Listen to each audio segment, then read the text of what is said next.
Yes, and as I was saying before the break, it is now your turn to invade our panelists' territory, and I know that each one of you in your respective area, you are involved in experiences.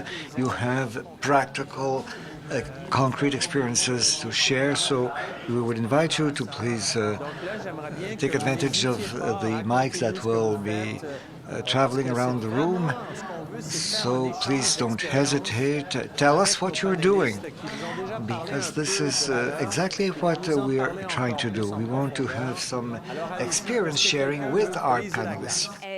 My name is Laura. I'm a psychology student. I'm an internship at the Fondation, Dr. Julien's Foundation. And we've been talking about the foundational principles, but for each single organization, it might be interesting to know what you're doing on a daily basis. So I know what we're doing at our foundation, but I would like to hear more practically what you are doing on a daily basis.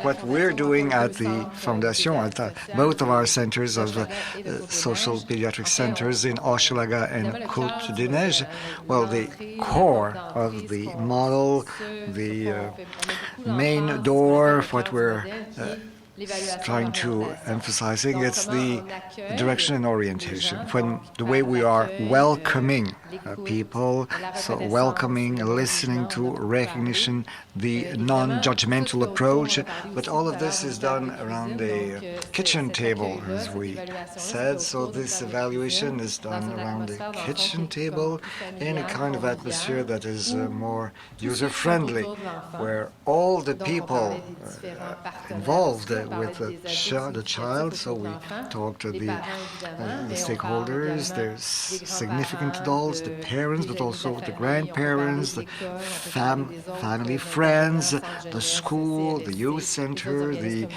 health and community service centers. All the people who are involved around the church do share what's happening, what are the concerns, how could we together help the child. This leads us to a global understanding of the situation. Everybody reaches a common reading of the situation, and then we develop an action plan that has been designed together and that is being implemented jointly. So we take into account the rights of the children that may have been violated and how we will now intervene to impact the determinants so as to accompany the family in an easier path. And then you have a plan both internally and externally. We have children that are in difficulty because of the stimulation, so they will be involved in early stimulation workshops. Others may have trauma, so there's music therapy, arts therapy, or there could be some external referrals. We talked about the Backstreet project, the Ruelle project, and so there's also some mentoring by significant adults who may share a passion with the child. There are all kinds of services that can be deployed to help a given child. We have two components for the clinical programs. We have primary care providers, so that would be the equivalent of your family practice physicians. In our case, it's nurse practitioners because they were new role and no one knew what to do with them, so they said you can have them. Right? So we took them, and of course they're brilliant. So we have primary care nurse practitioners, and we have a number of specialist pediatricians who consult, but come and consult. So the nurse practitioners each have a preschool that they go to every week. They have an elementary school or a high school that they also, or two of those that they also go to. So they have time in each of those places. And in those places, they see individual children that the school or the daycare or whatever has said, we would like, your opinion. In those places, they also work with the public health nurses who are there doing immunizations or very specific functions now. Our public health nursing role has really been eroded to very particular things. So the nurse practitioners work with the public health and with the teachers or whoever in those settings around an individual child, or they might consult on a group of children, depending on particular challenge, developmental challenge. They do a lot of developmental assessments and things. Sometimes if there's an issue, which this is published, so I can talk about this. So for example, there was one particular program, many children had been referred for mental health intervention programs. They were on a wait list for a year because the model was the children would go to this place and have treatment. So we brought that issue to our table. So we have this weekly table, and this would be the kind of thing we would say. We'd say, this is a problem, 12 children needing mental health treatment at 4 shouldn't be waiting a year. So what can we do about it? So we brought the mental health people to come. We brought the key people and said, how can we do this differently? And then the mental health program said, well, why don't we come and work in this particular daycare? So we figured out a new way for the same people to do their jobs, but do it in a way that worked more effectively for this particular problem. So that would be the kind of thing that we would talk about at our weekly, like the issue. We don't talk about children per se. Another example would be a school, the nurse practitioner gets a referral child who's falling asleep all day into class. What's going on what's the story here? Well, it turns out her dad, she was living with her dad, who was a single parent. They didn't have anywhere to live. So they were sleeping at this friend's house, that neighbor's house, etc., for several months. And the dad was in a training program, so he wasn't getting much of an income. And so this child never knew where she was going to bed. Her dad was a very caring father, but she didn't know who was going to be there when she woke up. She didn't know who was picking her up after school. So she was toxic, multiple sources of stress. So this would be a case that the clinical team would meet about weekly, and they would say, well, how can we do this differently? So the community partners said, well, we'll put her in the after-school program. She can have dinner here. She can have come and do her homework here. She can have dinner here. It'll be at the end of the day. Her dad can pick her up. The nurse practitioner wrote a letter to BC Housing and said, this is a family that needs housing, and da-da-da. So after 6 weeks, we got them housing. We got them, the child was then in a more regular routine where she started the day and ended the day with her friends. And so, it's that kind of bringing things together. So she was only temporarily disenfranchised, right? So, so what else do they do? So similarly, we had a lot of very young parents. So 17-year-old parents of young children moved to a neighborhood of high dense need, no friends, kind of disconnected. So the community said, well, these parents need to be supported in their parenting. Very difficult time of day is dinner time because kids are hungry, everybody's melting down, there isn't enough food, you probably only have a hot plate to cook on. So why don't we do an evening program for these families? We'll bring the childcare, we'll have the community do the cooking. The pediatrician comes so he can meet with these young adults. We have an adolescent medicine pediatrician. We have a nurse practitioner. So they then, over 3 months, started to build relationships. So they now are connected with a clinician. The pediatrician does mindfulness sessions, so they're learning, everybody, the parents, the kids are learning how to be happy before bedtime. And so and now we have 100 families who come to that once a week. So it's that mutual problem solving that happens. So that's a standard thing on a Thursday. We're trying to do a similar thing with this group of youth I was talking about on a Wednesday, doing something different that works for them, bringing the appropriate people together. So over the course of the day, there's individual consultations. Then it might also be taking this family to the children's hospital to talk with the specialist because everybody's terrified of that place and the people there. So and then there's a mutual education thing that happens in the context of the setting. So, and then our pediatricians would consult as developmental pediatricians or mental health or dermatology. We've discovered everybody is comfortable talking about skin problems. So if that's a safe topic to see, you know, will I like that? Well, okay, it depends what kind, but, you know, diaper rash. So anyway, it just seems that we've noticed, like, people will come and talk about a skin problem to start with and then check you out. So, incidental observation. Interesting. Talk about research too, if you want. If you want. Anything to add? Or practical experience? As the pediatrician, I would see patients 4.5 days a week. We are in 4 schools, 3 elementary and 1 high school. And we see kids interchangeably from the elementary or the high schools in any of the school-based pediatric clinics. And we see kids from about 20 different schools. As I said earlier, it's predominantly mental health, behavior, and developmental issues that we see in kids for. It's really interesting. I think we have a very, very good relationship with the schools, but sometimes they are...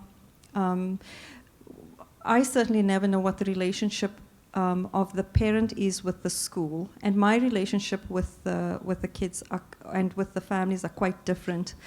And one of the things that we really have to guard against is confidentiality. Confidentiality for poor people is a myth. We talk about people all the time, and we take liberties talking about kids' problems in the hallways and in places that we shouldn't. And so when I see patients for the first time, I usually see anywhere from 2 to 4 new patients a day. We spend about an hour for the initial visit, and the follow-up visits are about a half an hour. We can see anywhere from 8 to 12 follow-up patients in a day. I oftentimes with parents, I mean, you learn, I think all of us, you learn to sort of read people's body language. I usually ask parents and I ask patients whether they know why they're seeing me and how they got to the clinic, because I've learned that oftentimes the schools will tell people to come and see me. And for people that are disempowered, it's really important to have choice. And I tell people, you don't have to be here. You can walk out the door if you want. You're not going to insult me. I wouldn't want that either, for people telling me to go and see someone at a time that is convenient for them. I also, I sort of laugh about it, but I have a disclaimer when I see patients and families, and I tell people that I don't work for the school, I work with the school. I don't work for the Ministry of Social Services, I don't work for the police, and I don't work for law enforcement. I work for the kid. And I think it's really important to let people know who you work with and what your allegiances are. And I mean no disrespect certainly to the school system, and I think most of the school staff know that I do this. And I always tell parents, certainly whatever information I share with the school, it would be information that the parents or the kids give me consent to share. And we've not had a problem with that. We certainly haven't had a problem with that. I give particularly adolescents, but also all patients and parents, the choice as to whether they want to come back to see me, that it is their choice. And we sometimes have some difficulties in terms of people making the appointments. There's a few people who will sort of constantly make appointments for parents without checking about whether the times are convenient for people, assuming that people who are on social assistance don't have anything to do but go to appointments that other people set for them. And that's something that we really, really have to be cognizant about. So I see patients about 4.5 days a week. I oftentimes liaise with the psychologist, with the social worker, with the school. Once a month with each of the base schools, we have clinician team meetings to sort of discuss any issues that they want to bring up to us or any potential referrals. We may do an education session within the month. Usually it may be once a month, sometimes less frequently. An important thing I think to mention is that we are in schools, we actually keep our clinics open throughout the summer holidays in particular. Summertime is when adolescents get into a lot of trouble. Summertime is when community schools, as they're called in Saskatoon's low-income neighborhoods, community schools provide so much support to kids and to families, and yet end of June comes and the school is closed and there's no supports. And so I think that being there through the summer certainly keeps some of that connection there and provides parents with an avenue to actually access, you know, if they are having some difficulties, if they need an advocate or somebody to do something for them. We certainly are present. I believe that we do advocacy for our patients, whether it's with regards to the Ministry of Social Services, you know, whether it is with respect to, for example, a 14-year-old having a say in the next placement, lots of different things. So that's sort of what a day or a week looks like. You want to add something, Madame Lyman? I just wanted to say that perhaps I glossed over the significance of having a researcher on your team. I think it would be, I say that because one of the things that has been very important for our project was to be able to demonstrate, to have some evidence to support what the clinicians and others and families were saying about the model. So my job as the lead of the research, and I say that we have a primary care lead, a specialist lead, and a research lead, because we could all make up our own names because we have no real organization. So that's the advantage of being virtual in some senses. But it's important that people know I am a nurse, but I am not one of the clinicians. So I don't get involved in the clinical discussions, and so I really am very careful to keep that boundary. Our research has all been funded by national funding organizations, so it's all peer-reviewed work, so that's an important thing, I think, for some audiences to know.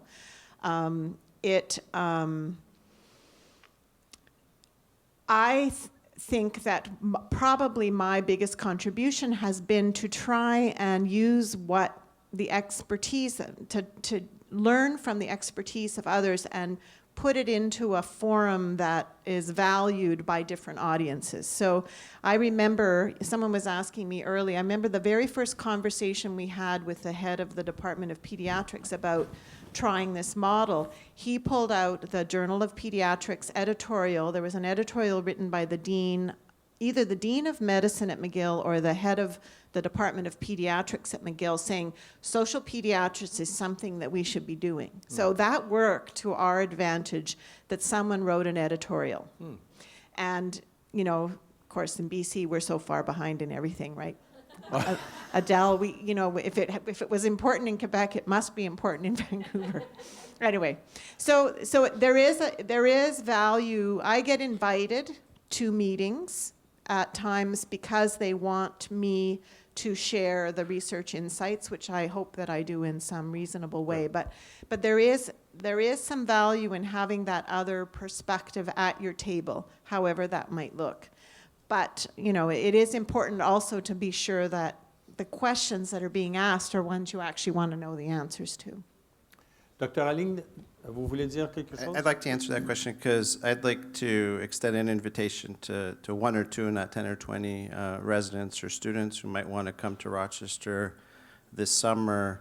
We do a 2-week intensive training block in community health and advocacy for health professionals. It's July 22nd is the day that it starts this year. And so to tell you concretely what that is let's say you're a resident and you get interested in one of these sort of big social kinds of issues that affect health, like obesity is kind of the hot one lately, and you don't know where to start with that. You know, most people's reflex, if they do start getting interested in, well, how can I do something more than just weigh people, is, well, I'm going to, give them a pamphlet about broccoli and tell them to exercise. And the thing is that, as we were talking about earlier today, we know a lot about what works and what doesn't work for behavior change and for community level interventions and social interventions, and it's possible to learn that. And so we can teach people that, and the way that we do that is we start by trying to get at some of the attitudes that you pick up in medical education that maybe aren't good for working in the community. So, one of the things we do is the first day we rent a nice place by the river which, by the way, summers in Rochester are beautiful. And we go down and we hang out there, and it's very relaxing for everybody. And we do exercises that are about competition versus collaboration, because one of the barriers that we found when we started trying to move residents out into the community is that they had been selected for competitiveness, because getting into college is competitive, getting into medical school is competitive, et cetera. So these are people who are very good at competitiveness, which is not necessarily helpful for being good at partnering in the community. And they live in an environment that is very hierarchical, with orders giving and order taking, which also is not about collaboration. And so we have to unlearn some things, and it's actually a lot of fun for us. I hope it's fun for the residents too, to find out how competitive they are, and to really try to start thinking in a different way, in a collaborative way. That's one of the things. I could go into the detail about the exercises we do. You can imagine there are people doing all kinds of silly things in a room. And then the next day we start having lectures and start going on field trips. One of the first things we do is we walk to the cemetery across the street from the hospital, and I have the residents look at the tombstones and write down how long people lived 100 years ago, 50 years ago, recently. And the answer is always very surprising to the medical students. And then we get into a whole conversation about why that answer is surprising, and what does that mean, and what does that tell you about determinants of health, and what does that tell you about how you make people healthier at a big picture level. And then we can start talking about, oh, well, maybe what would you do about obesity? And then we start teaching them some skills like brainstorming, which they've never learned before, which is a way of generating solutions. And we teach them about just the concept of evidence-based public health. They sort of know about evidence-based medicine, but they don't extend it to doing stuff in the community. They generally think that if you're doing stuff in the community, well, that's volunteering, and it's, it doesn't matter. You just go and do it. It's a nice thing to do. You don't have to test it against some kind of proof of whether it works or not. But we teach them that, you don't want to waste your time. You don't want to waste limited resources. You want to do stuff that works. And by the end of those 2 weeks, they're able to come up with a detailed plan of something that would really help kids in the community. And then, the ones who are in my track, we're working with them for the next 2, 3, 4 years on building a partnership with a community agency and people in the neighborhood and stuff like that, and finding something that everybody is okay with, that's a win-win for them and the community, and that works. And I could tell you about lots and lots of different projects. We've had 120 residents or something like that go through CareTrack now.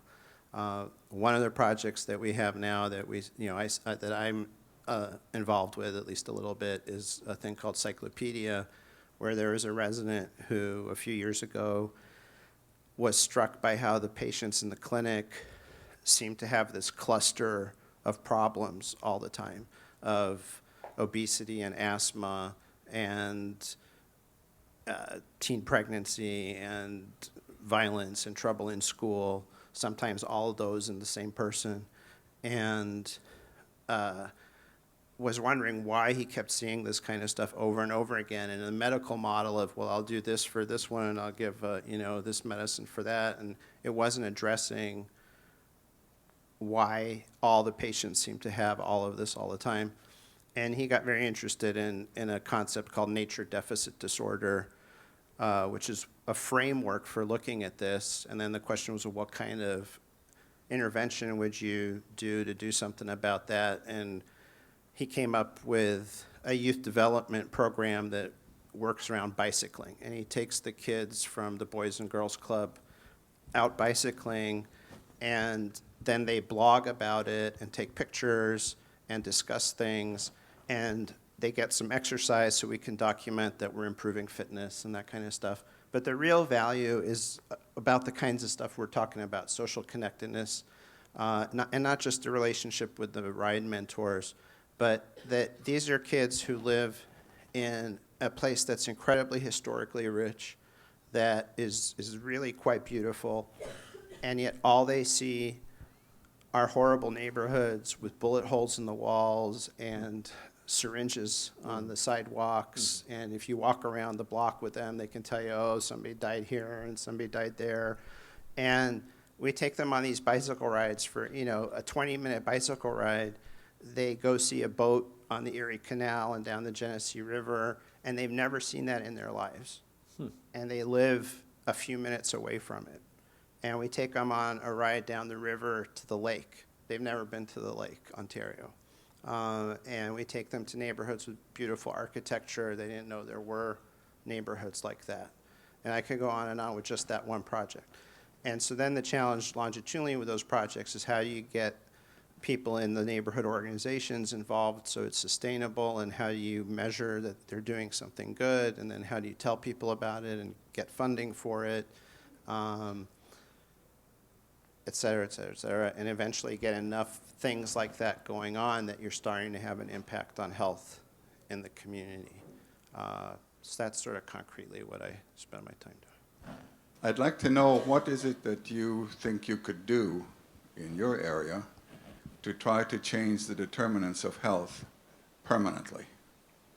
I can give you the answer that our lawyer gave us the other day, which was use the Convention on the Rights of the Children to say, increase the minimum wage, increase access to these basically the insecticide.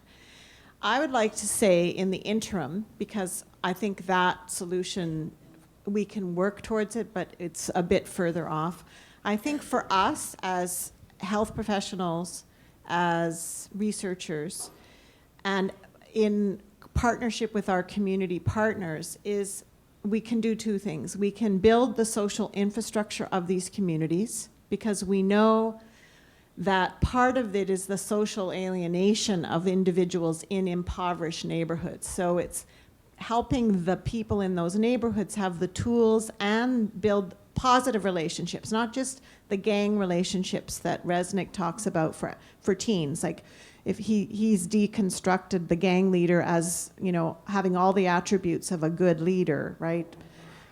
Passionate, will look after you, etc. But we don't want that kind of leader. We want people, the pro-social kind of nurturing environments. So I think we know there's evidence that social pathways, connectedness, relationships, etc. we should be really, really examining, as you said, someone on your panel said this morning, the impact of decisions on community infrastructure and the positive parts of that. So I think that's the mid-step, build the social infrastructure, including avenues for economic engagement. Our community partners, for example, they're putting some new developments in this neighborhood that never has had, and doesn't even have a grocery store. So they went to the developers and said, you're putting this in our neighborhood. We want the amenities that we want. So you will help us build some social housing, and you will help, like, because this is part of the buy-off in the city planning structure. So they went and said, we want to have a say in the amenities. And they also said, and we would like our neighborhood people to work on your construction project. And the developers said, well, why should we wait for this project? Why don't we get them working on the ones we already have now? So the people that we work with in our neighborhood have, are activated around affecting change on the economic and social well-being of the community. Another thing that they did was they developed a rent bank, for example. Families were being evicted because they were $100 short of their rent. And so this is an emergency fund that the neighborhood set up, and now it's worked so effectively that families don't get evicted, and then of course you can't get back into housing, so you have to leave and go somewhere else. So there's some measure of stability. So that rent bank has now been taken on by the city and by Van City Trust, Van City, I want to say co-op, but it's, what is it? It's like a bank, but it's not a bank. Anyway, so it's been taken on and made bigger because it works so well. So I'd like to see the capitalizing on that innovation that works for the people in the communities that we keep seeing we should be fixing. I mean, we need to nurture that kind of creative and effective problem solving. Merci. Good afternoon. My name is Annie Deveau. I'm a professor, social work in the Ottawa Valley. And my question has three parts. First part is this.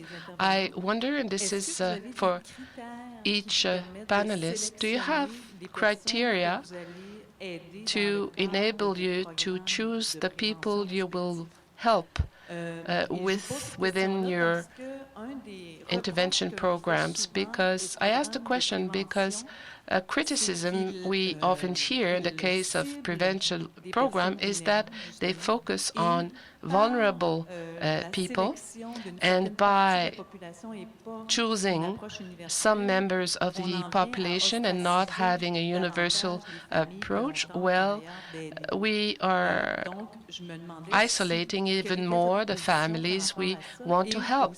So what is your position regarding this? Is there a danger of ostracism? And what are the means taken to avoid that? So as far as criteria go, all of the other programs in the neighborhood have criteria.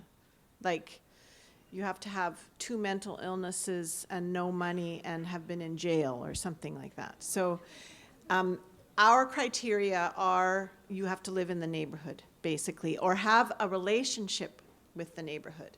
So because the idea is about connecting with resources, so at the moment, the families say it's non-stigmatizing. I mean, it's not, I don't have to go to the red door because I have the red door problem and the yellow door because I have the yellow door problem. I can go to this center because they work with children and families. And so I think that has helped the children are the point of entry. That's our criteria. But then we'll see the mother or the father, not me, but the primary care providers will also see the other family members as that's appropriate. So that's how we've navigated that, and it works because the neighborhood is very, has a high need, but there's quite a variety of people ultimately but it was very important for us to make sure that the people we were targeting as the initial population are the ones who are coming. So that's where the research, we were able to show that they are those families who have all of these challenges that we're talking about. Can I say one thing to Hélène about her question? Why not? I just want to say, I think you're right, we cannot avoid the big context. One resource that we have in BC, I think I've mentioned her already, and I hope it would be nice if everyone had such a resource, is the representative for children and youth. So she's the child and youth advocate, has an independent office in BC. She was a judge in Saskatchewan and then came, and she's an Aboriginal woman as well. So she has, if you go to her website, she has published a number of reports that are very, very finger pointing on the issues these children are dealing with. And so a lot of our community partners and others, if they have trouble mobilizing the system for a child, they can phone her office and they will, but she responds most quickly if the child phones her office.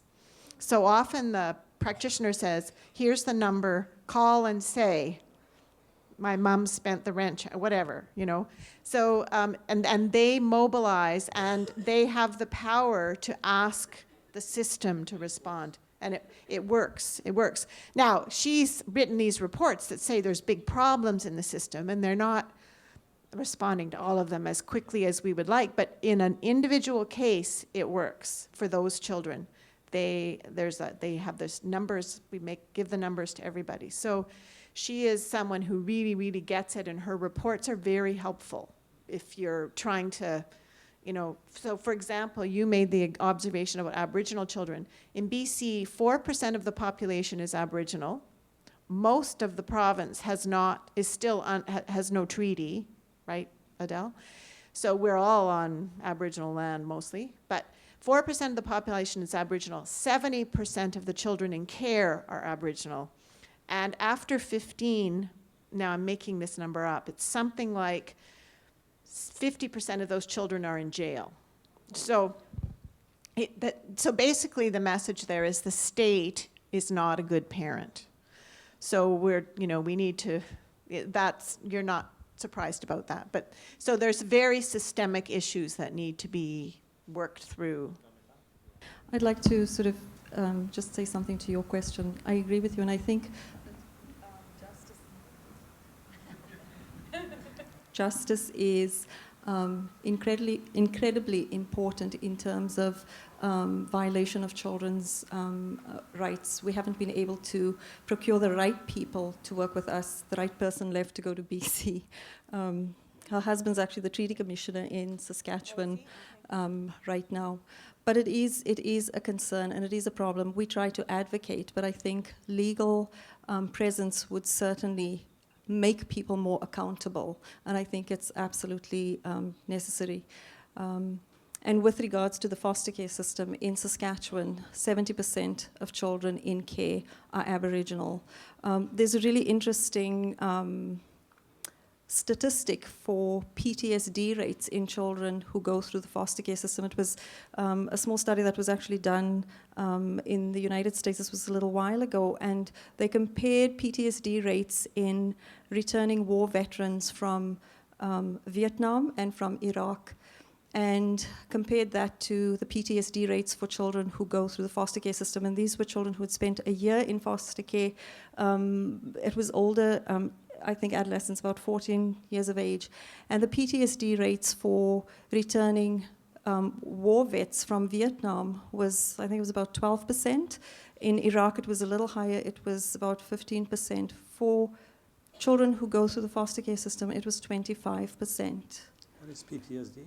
Post-traumatic stress syndrome. And if we see the images of war, and if we know what war looks like nowadays, it really reinforces what removal from homes mean for children over and over and over again. Very interesting. Sad.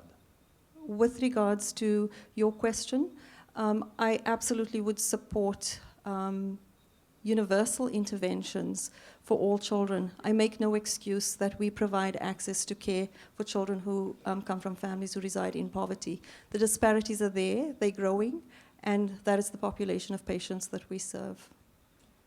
My name is Stéphanie. I'm a social worker in Saint-Jean-sur-Richelieu in social pediatrics. I would like to thank the panelists for this information, very rich information. I would like to talk about our own experience. I would like to talk about the volunteer work of the community. In our case, it is crucial. I am, in fact, the first salaried employee of the center. My colleagues are detached by our partners. So I'm in an institution that's been in existence for 5 years because volunteers have I believe in that project, and they developed it with the director, Dr. Péloquin. And still today, these volunteers are interveners. They're the people who are retired. They're clinicians. They support me in my work. You have nurses, retired nurses, who support Dr. Péloquin for clinical gestures. For example, a small infant that has to be weighed every 2 weeks. It's a volunteer nurse that does that.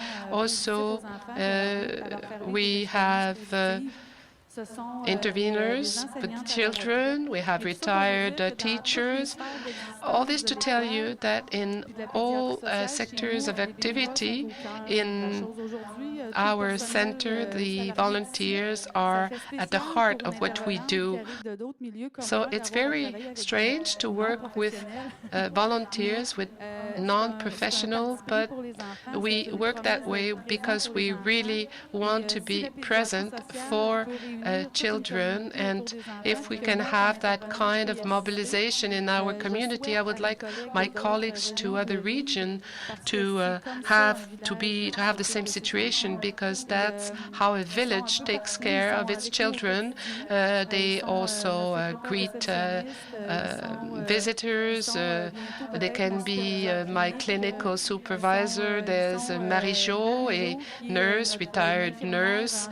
She's also providing clothing for the children, ask us if we need something. So this is directly linked with what I hear from my colleagues today. Recently, I've joined Dr. Julien's team because my colleagues at university would tell me neuropsychology, that's a discipline for the rich.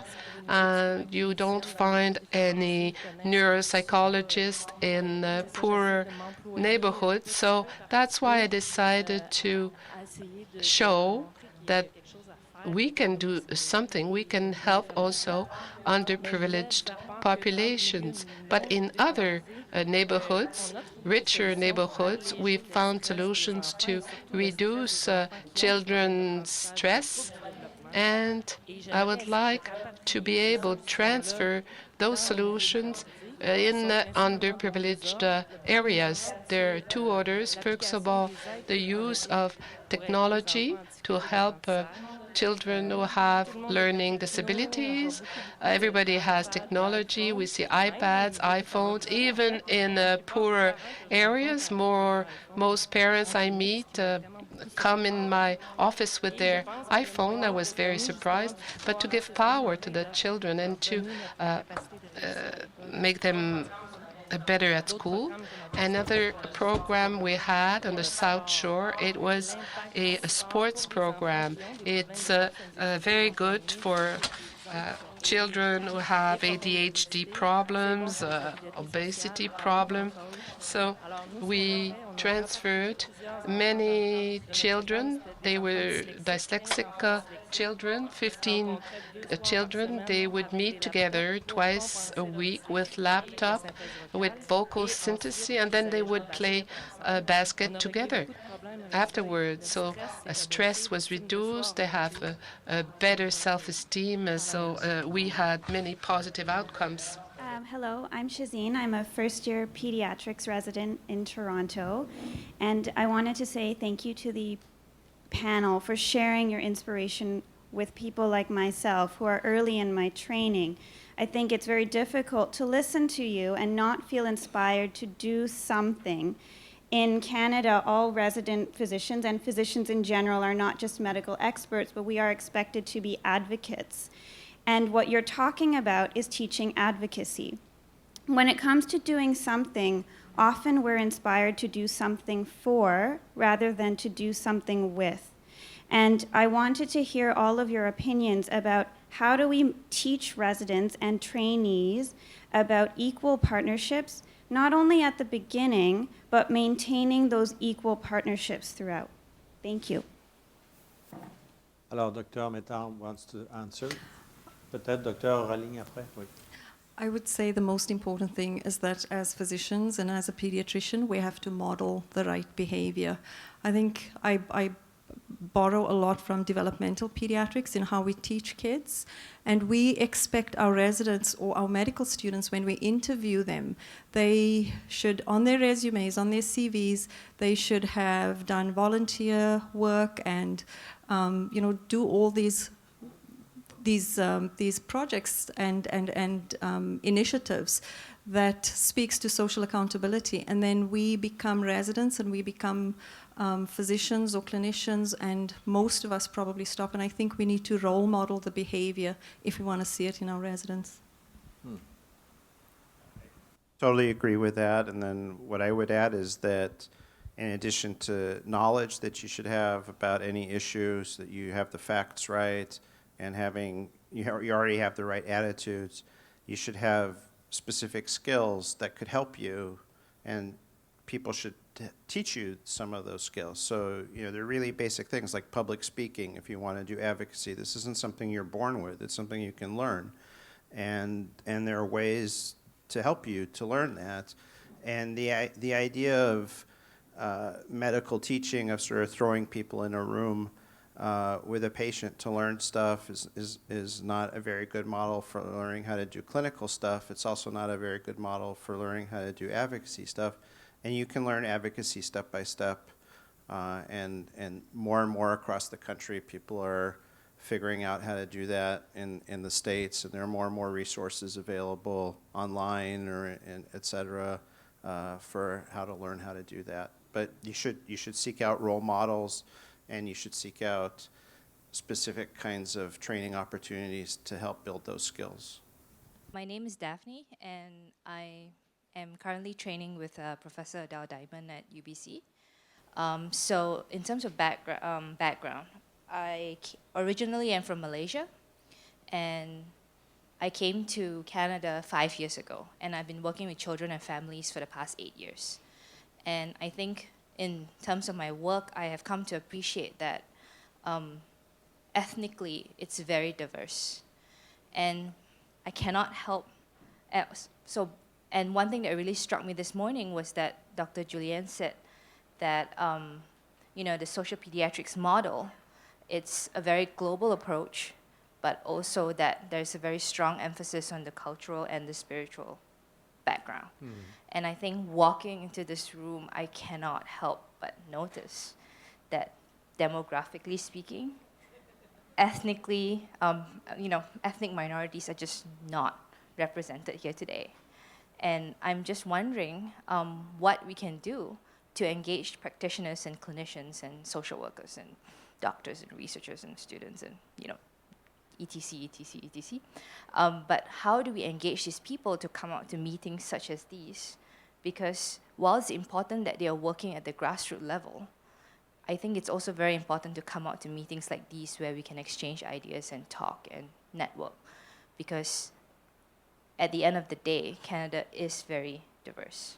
And, if they can bring back those changes, it's going to make a lot of difference. Because if I see somebody that I can recognize just by, hey, they have small eyes like me, or they speak the same language as me, I think that really helps. But I don't know, I just feel suddenly very alone. And but coming from Vancouver, where everybody's Chinese, so I'm just wondering, how do we engage these people so that the changes can actually go back to the communities that we're supposed to help? Question? Do you want to answer? I would I don't know if it's a problem with engaging people of minority groups. I think it is about providing opportunity and seeing the potential in people. And I think, unfortunately, it's a slow process, and that is the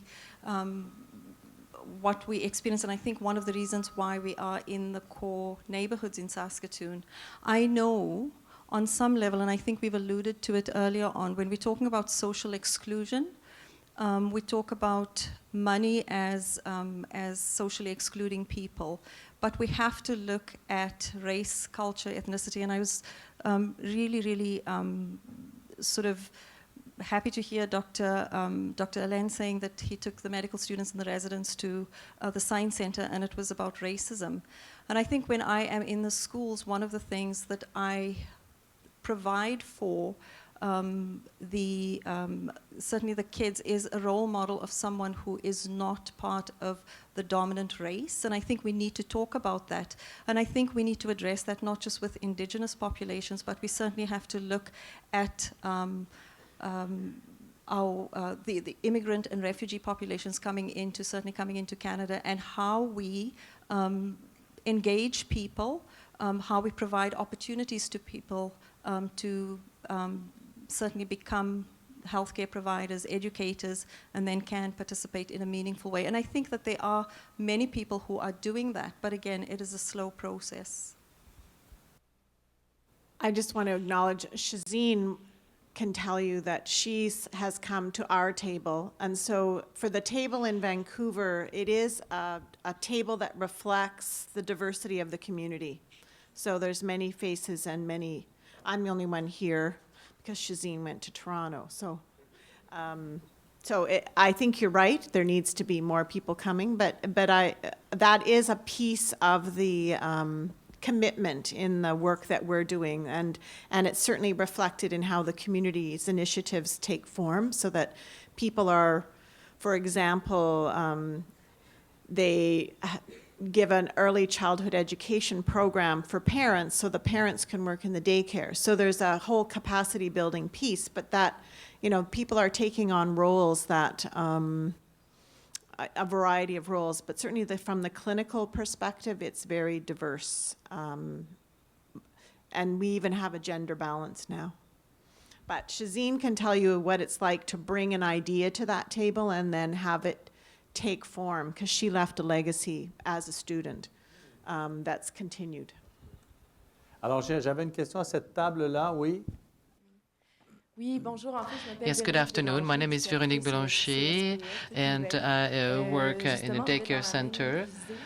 And I have, you know, the same approach when we try to find representatives from different culture in the social pediatrics model. And my questions were the following ones. How do you work in different cultural environments? How can we take care of the linguistic, cultural, ethnical, spiritual needs with the immigrant populations? You have different activities. It is something that you're working on. Thank you. It's interesting indeed. To share both your experiences. So, yes, there are a number. So the cultural experience, well, that's a problematic term, as you all know. So, but we do have access for people who speak different languages. We have mentorship for families who are new to the community. So like a Sudanese family or a new immigrant families that need to get connected within the context of the community. There's a very strong interest and developing we have a new organization that started, I think, 2 years ago now, called ALIVE. So we love acronyms in our neighborhood. So Aboriginal Life in Vancouver Enhancement. So that's an advocacy organization. Well, it's not just advocacy, but that's their principal mandate. And they're taking the conversation about inclusion of Aboriginal children in the schools, inclusion of Aboriginal children, and the sort of dialogue on being Aboriginal in multiple contexts. So they sit at our table, and everybody does something a little bit different. So there's an Aboriginal component. We have a number of religious organizations that come to the table who are, you know, engaging with the communities in different ways. Some of the clinicians take up a particular, like we have a Aboriginal chemical addictions counselor who brings a particular perspective. She'll take people to the land, and, you know, she has a particular approach. So the idea isn't that we would say, you're Aboriginal, you must go here, because that's definitely what people don't want to be siloed.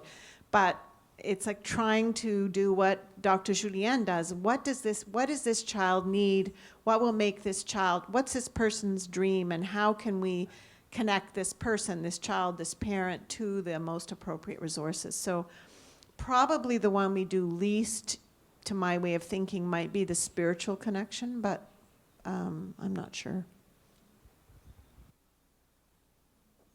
So, in my experience with teaching young physicians about this kind of stuff, and then starting projects, and then participating in conferences like this, to answer the last two questions, I think the first barrier is understanding that there's a culture of medicine for the doctors and nurses and health practitioners, and that needs to be something you're self-aware of and that you're trying to overcome, because that's very different from every other culture that anybody is coming from, and you don't realize it because culture is like water around fish. It's what you're swimming in, but you don't know it's making you wet.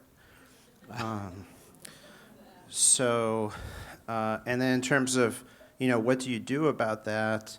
I think, you know, how do we get this room full of a more diverse population?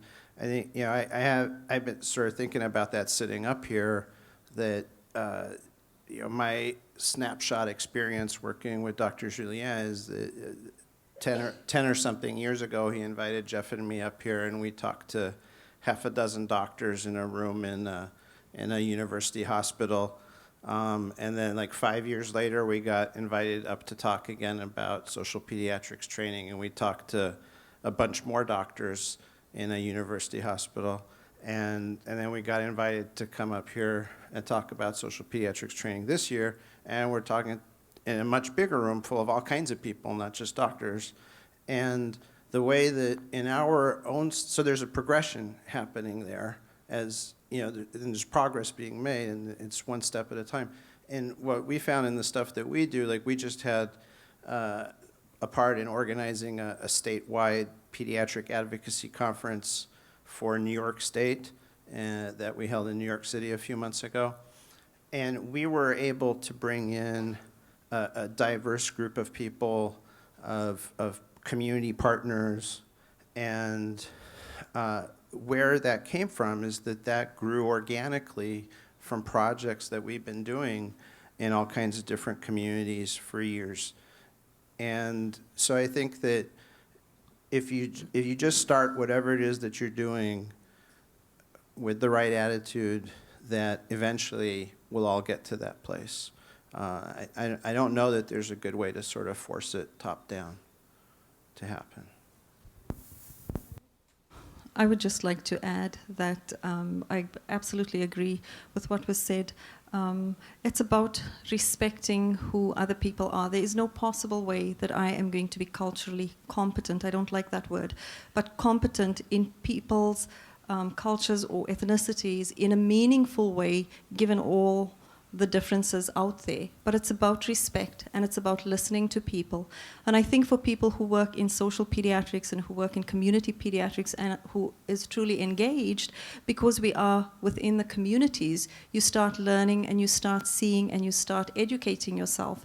And I think when we deal with certain certainly dominant cultures or ethnicities or groups of people, you start educating yourself. I think it is our responsibility to do that, and certainly to educate our residents. And so the curriculum that I now have for the residents coming through our through the rotation is fairly diverse. There's sort of the required medical stuff and the determinants and all of those things. But there are YouTube videos, poetry, there's documentaries, going to an I Don't Know More flash mob demonstration, and there's different things that we try to do to have people involved and to have people understand what other people's lived experiences are. Vous posez la question pour... Vous êtes à Côte-des-Neiges, mais... Well, you asked the questions. You are in Côte-des-Neiges, but maybe we would like to hear about you proceed, because you have several years of experience in a very diverse cultural environment. Would you like to add anything on that? Well, I might not be the best person to answer because I arrived at Côte-des-Neiges last June. Francine Nadeau, I'm an art therapist at the Côte-des-Neiges Center. And how do we approach this question? Well, when you have several cultures you're working with, I think you have, first of all, to be curious, to have the curiosity, the interest, and also the respect. And I would say you have to respect the rhythm of the other person, no matter what culture they come from. It might take time. Sometimes it is slow, and sometimes you might also go around, and you have the feeling you don't go straight forward, but this might be the case. You need to go around and follow another path. And so we have to respect the rhythm of other people. I think that people like to protect their dignity. They arrive here in difficult conditions. So it is up to us. Well, I can speak about my way of proceeding and what I've learned with people of experience, such as Joanne, who is next to me. I have learned from many people. I think I take it as something that I receive from them. I'm not in the position of feeling that I give them so much, but rather that I first receive from them.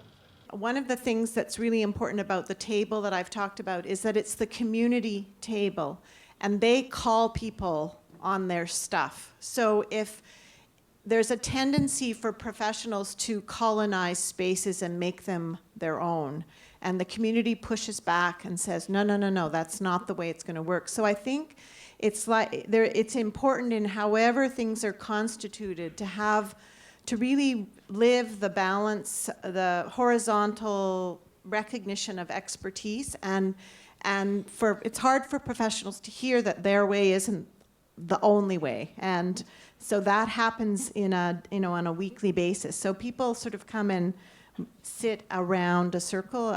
It's a cultural process, I think, of realizing your place in this mosaic of resources.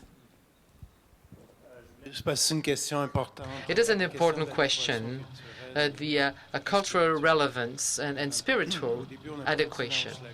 Well, we started with Hochelaga at the beginning. At the time, the population it was 99% of white French-speaking population in this Hochelaga district, transgenerational.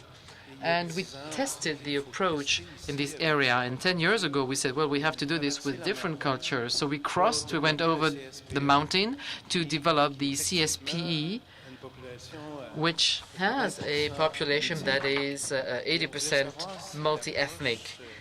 And we wanted to know whether this proximity approach, this local approach we were developing, was respecting the culture of Hochelaga, and whether it will be applying to other cultures. And we can say 10 years later that yes, we found the right cultural mix in Côte des Neiges. Very often we consulted, for instance, religious leaders from different religions to help us to work with some families because they were more comfortable proceeding this way.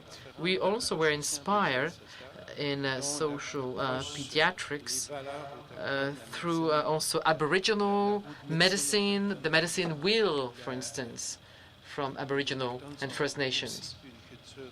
They are also a particular culture, Aboriginal people, and also the trans-cultural in ethno-psychiatry that is really great. We've learned to work with as a group around a table with a child at the center, and we are paying attention to the child, all of us, with people who come from the same culture as the child, to make sure that they are what I call cultural bearers or carriers.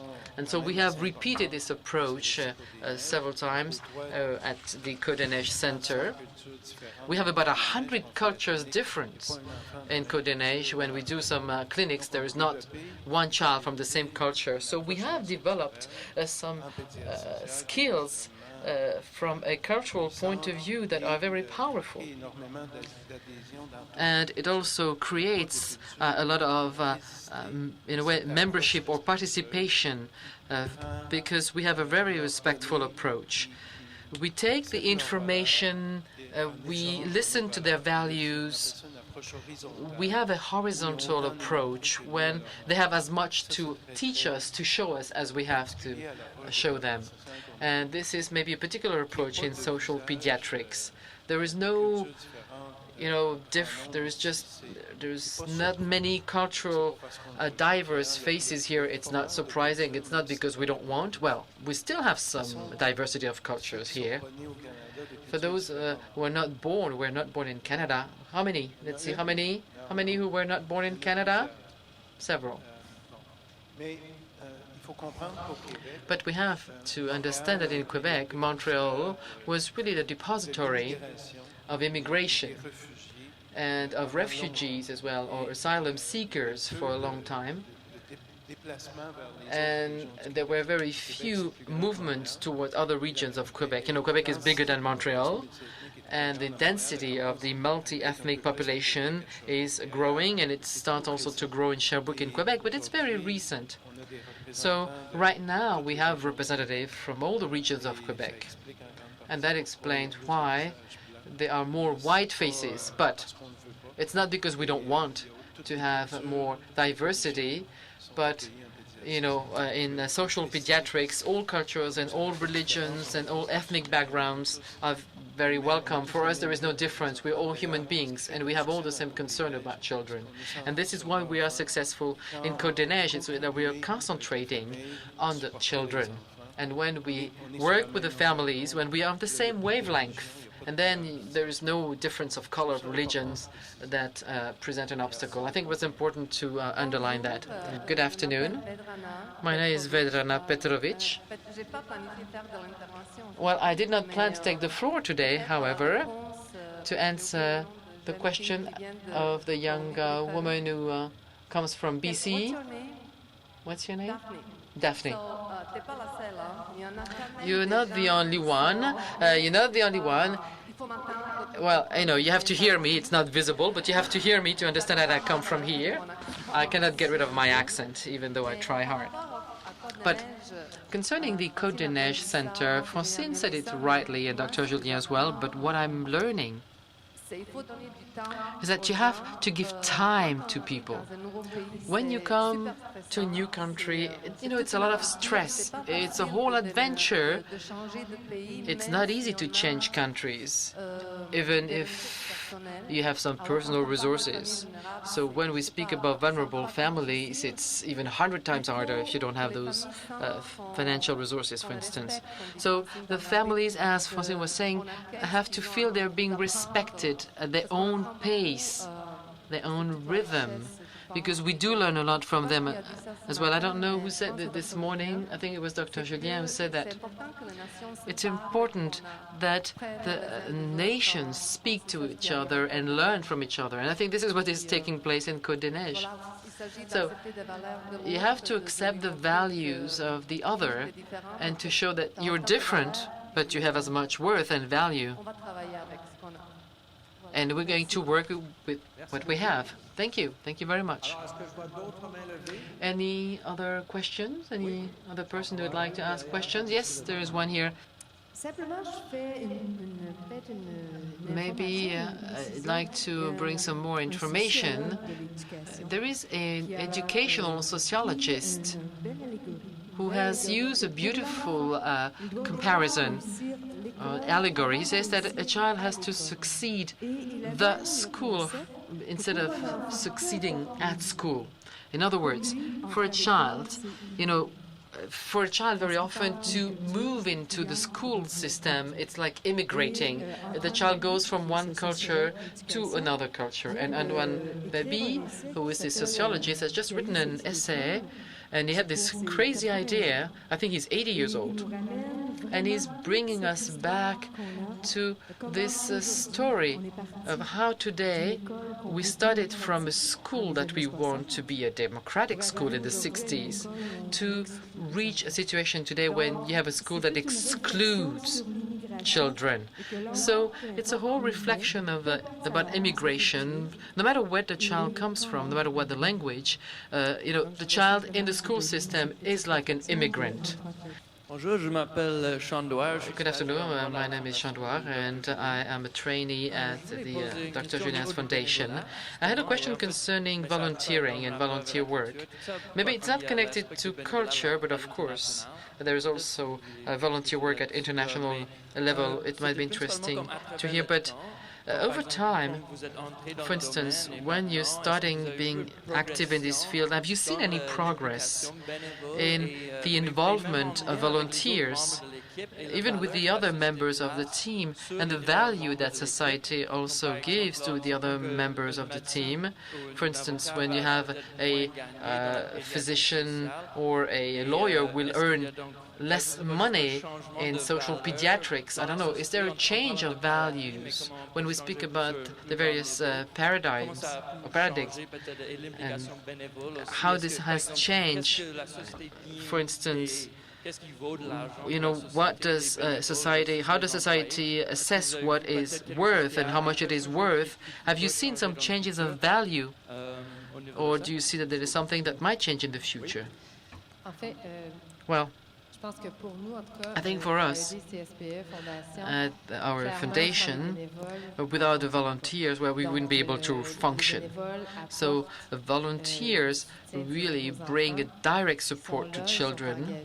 They are committed, they are involved, and they follow the children or accompany them in different ways. So the ultimate example being a big brother or big friend, or the lady that comes at the end of the week, she prepares soup, so she makes sure that those children will have a meal, a warm meal, and support also the intervention of educators during meetings and activities, and also to support the admin team as well, because you need support also at that level. If we did not have volunteers, we would not be able to offer the services that we are offering for these children. That there's more than 300 children that we see every week, so that's very clear to me. Now, is it being recognized enough by society? No, definitely not. For those who are committed, of course, and those who are working with us at the foundation, there are people who are naturally, we have this natural faith in what they do, and they're aware of the attachment, the importance of the link they establish with the children, because when we have some twinnings between these children and these volunteers, those are vulnerable children. They've been experiencing some breakages already in terms of the connections and link they had with other people, so we don't want them to go through the same kind of breaks. So these volunteers, have been there sometimes for 5, 6, 7, 8, even 10 years, just to say that they are really a cornerstone. It makes me think that there's something about a term I really like is someone who's doing socially relevant work. So you become no longer a nurse or a lawyer, but you're someone who's doing something socially relevant, and it changes the way people engage with you. So I think there's something about, and having champions like the Fondation, if there are high-profile organizations that are doing socially relevant work, it helps the cause. One thing that I think has changed, we are only beginning our work with lawyers. All of them are employed lawyers, but they are working in probably less well-paid organizations. But our clinicians are working on sessional salaries. So they're not doing the fee-for-service model that their colleagues might be using, that I don't know how much money they might make in that model. But what they are telling us is they would rather work on a sessional model, so that means you get paid, I don't know, a certain amount of money for 4 hours, and maybe you work with 2 people, or maybe you work with 10 people in 4 hours, but your colleague might be working with 45 people and getting paid for each one. So, but people say they prefer to be successful in their work, so they prefer to work that way. So it's a fair wage that's been negotiated, but it's not the same wage as their colleagues. So I think there's different ways people want to do socially relevant work. A second thing that I've seen is there's a lot of people who would like to engage, but they don't know, there isn't a very good mechanism. And our community partners, for example, there's a lot of people who do a lot of volunteering or peer mentoring or that kind of thing. Most people are working, like they figure out a way to pay people. But it's about, they see it as community building. They don't want people from my neighborhood coming and helping you because apparently I know more than you do. So it's a different model. But by creating a structure, which I think the foundation has and that we have seen as a part of a feature of our table, is that if somebody has something to offer, in just Shazine's case, it was music. Somebody else has, people have come and said, well, I have this skill, this knowledge, this resource, this connection to education. I have this to offer. Is it a resource that this table can use? And so all of a sudden then it gets used in a way that makes sense for the neighborhood or for the family, children and families. So there's something about creating a structure that allows the goodwill, and if there's money, but have it be channeled. So I think, and it really is nice working with people who have good values. I mean, it just makes for a much better week, right? Sylvie-Anne Siwi-Trudel. I'm an actress, an educator, and a teacher. And I remember 20 years ago, I participated to a project that was presented by Hélène, and it was in Vancouver. They were gathering social stakeholders and social workers. It was with Mycroft. Well, it was in Vancouver. We had physicians and stakeholders that came from also First Nation communities. And I had been invited, since I'm also a social worker in the theater and drama field. So I had been invited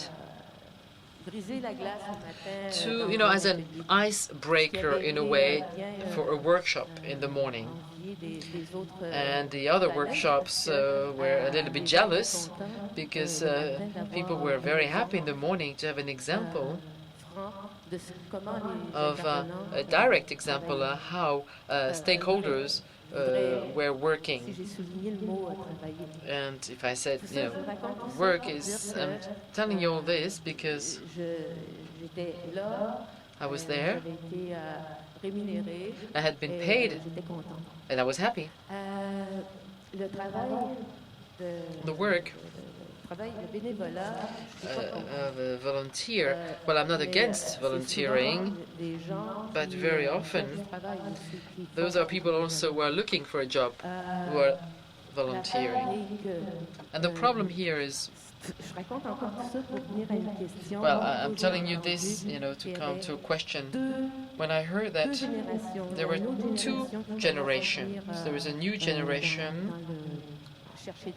that is looking for help for the children. I wanted to ask a question. So one, those parents, when they come and look for help,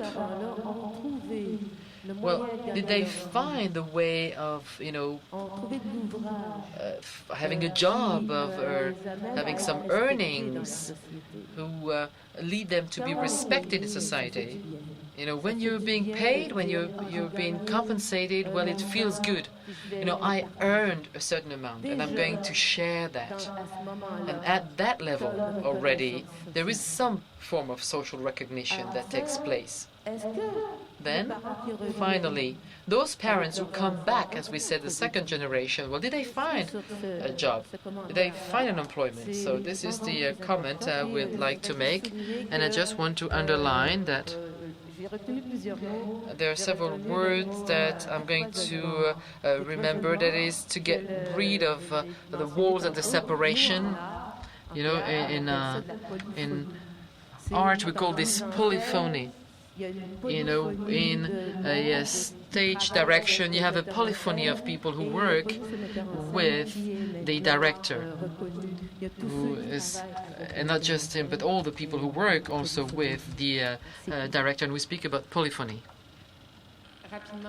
Very quickly, to answer your question, for the second generation that we are now coming in Hochelaga, do they have work? Some have some work, some completed their school years, others didn't. But one thing I'm sure of is that these parents of those young people that we've been working with and that are now parents are much more aware of their responsibilities as parents, and we see them much earlier. So the link, the bond of trust has been built already, and it's much easier for them to come to us. It's much easier for us to work and accompany them, and we do so much earlier. We can see. My name is Sue Bennett. I'm a pediatrician at the Ottawa Children's Hospital. It's been my absolute pleasure to attend this conference today. I really want to thank everybody. Merci. One thing I'd like to say, we don't have, I work very much with the United Nations Convention on the Rights of a Child philosophy, as some of you know very much. It's my personal passion to infuse this into all practices of professionals who are working with children and youth. And I just wanted to bring the youth voice, the youth and the child voice today. And if I can remember exactly what the quote was, because we've had some very interesting quotes this morning. And at the Session for Children, the UN Session for Children, the special session in 2002, at the end of that, the children stood up and they said, We are fed up. We're tired of being talked about as the future, as becomings. They said, we want to be human beings now. And we're at the end of this session today. I didn't have a question. I just wanted to say I'd like to bring the child voice here. But I thought that was a very nice thing. They just don't want their rights to be respected. They want them to be realized, and they want them to be enjoyed. Merci beaucoup. Good afternoon. My name is Eline Côté. I'm a specialized educator in the schools. I'm working with autistic children from 8 to 5 years of age. What I'm experiencing in terms of issue is the silos. This is my major difficulty.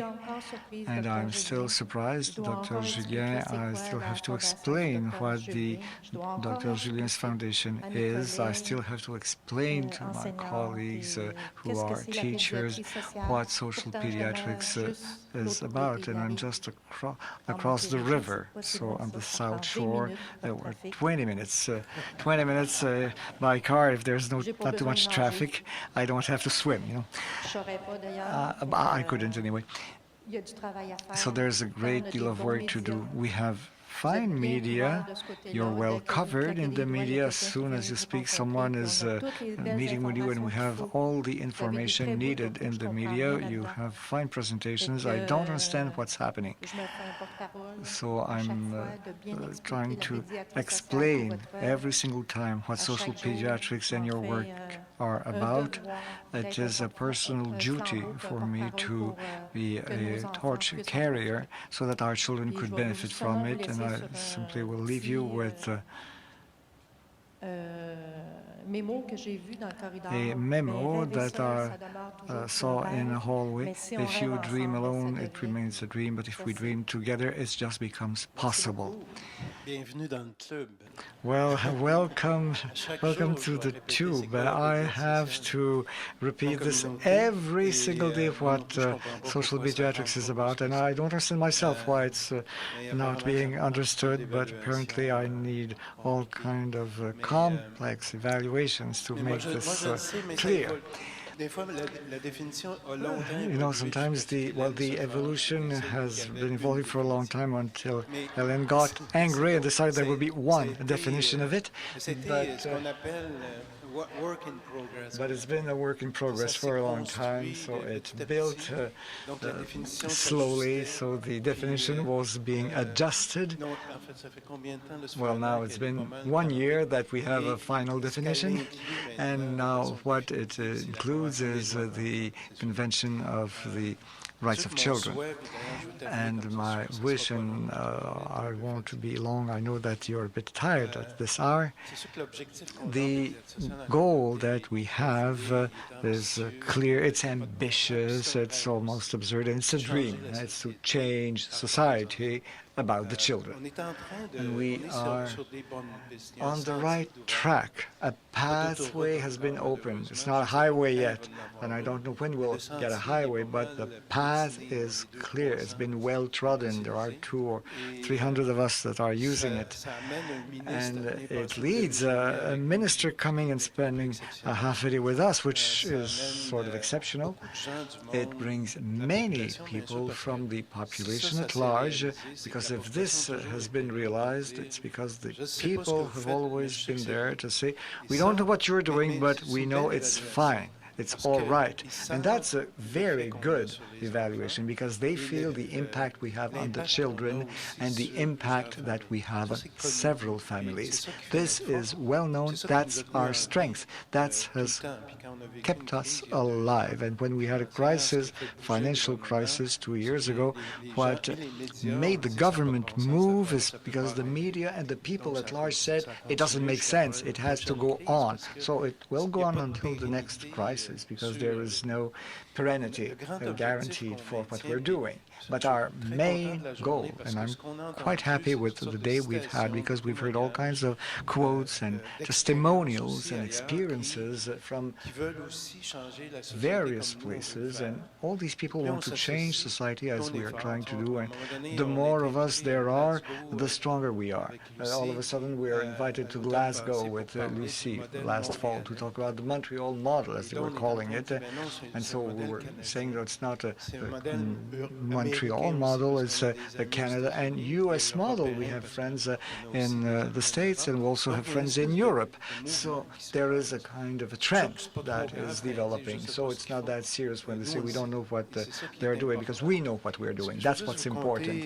Let me just tell you, well, you know, key sentences that we've been using over the years, and the former premier so had given a medal to me and had been explaining what I'm doing by saying, well, Dr. Julien is one child at a time, and that's exactly what we're doing, and we will change society one child at a time. And it's both small and huge.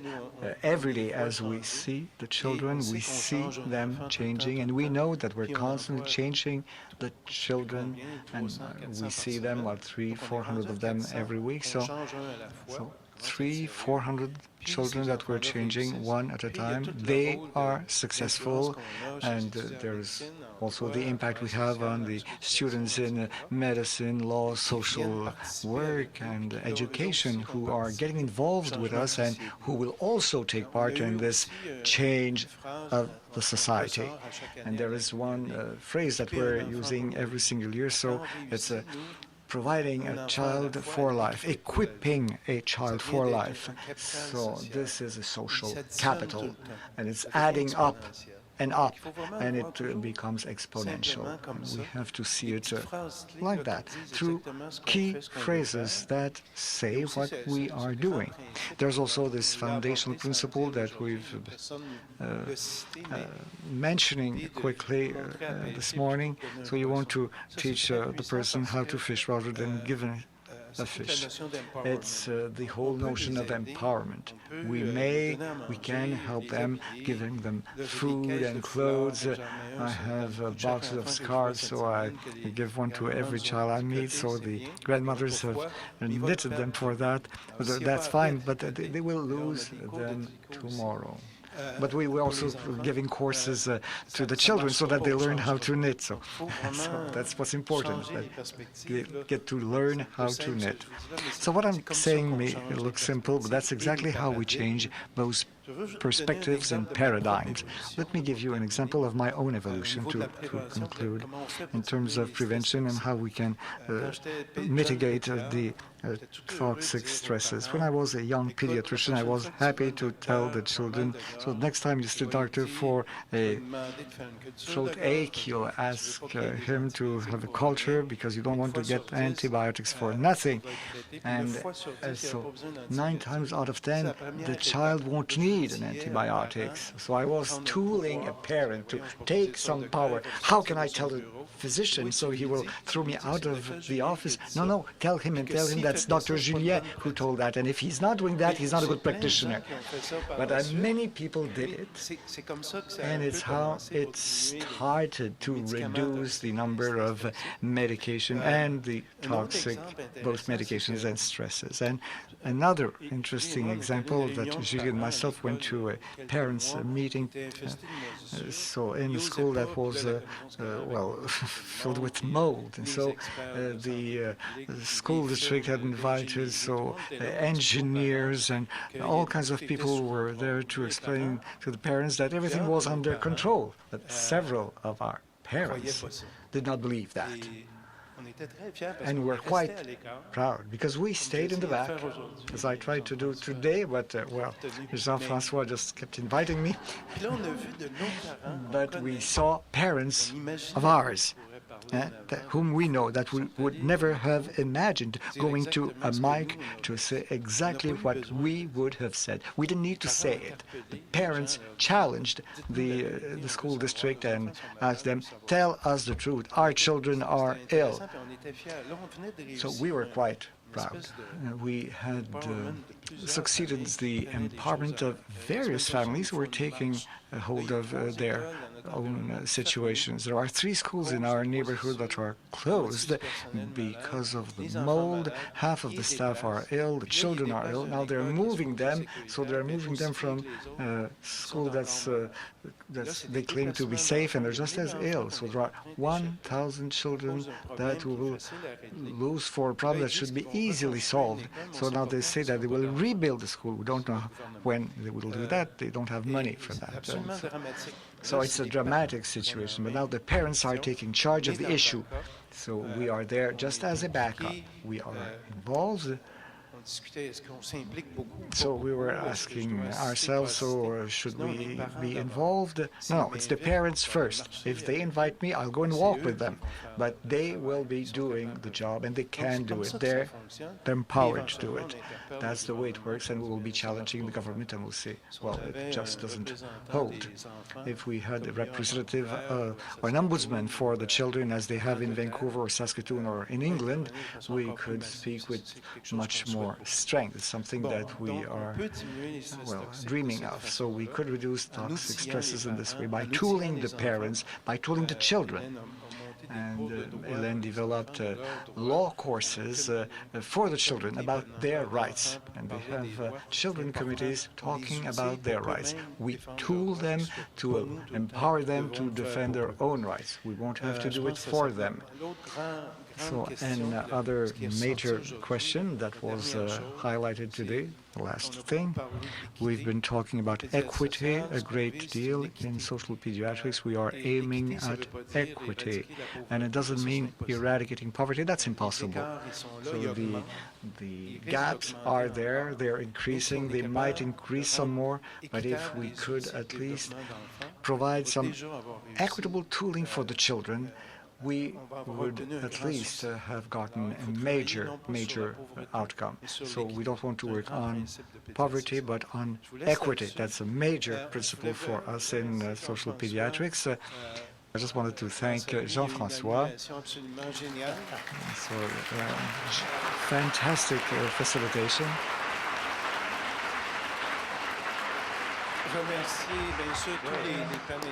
I'd like to thank all the panelists. And I'll tell you, I'm quite proud of you. Just like at school, you stay seated, listening, and somewhat interactive. Tomorrow you'll be even more interactive. Thank you.